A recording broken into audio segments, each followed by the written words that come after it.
Alors qu'Internet évolue, les Canadiens devraient se tourner systématiquement vers le .ca parce que ça leur permet d'établir une plateforme de communication exclusivement canadienne, que ce soit pour leur entreprise ou leurs besoins personnels.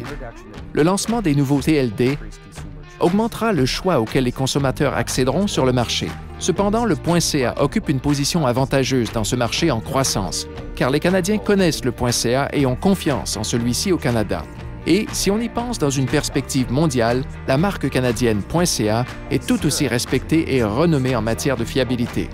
L'ACEI lance une nouvelle offre appelée les IDN. En bref, les IDN donnent à chacun la possibilité de communiquer en français avec son nom de domaine. C'est important parce que le Canada est un pays bilingue et que les Canadiens parlent les deux langues officielles. Ainsi, cette nouveauté contribue à rassembler les gens d'un océan à l'autre en ce qui a trait à la langue. Le principal avantage d'un .ca consiste à établir l'identité canadienne d'une entreprise ou d'une personne sur Internet. C'est important, surtout pour les entreprises et encore davantage pour les petites entreprises dont la notoriété peut être moins bien établie que celle des grandes sociétés au pays.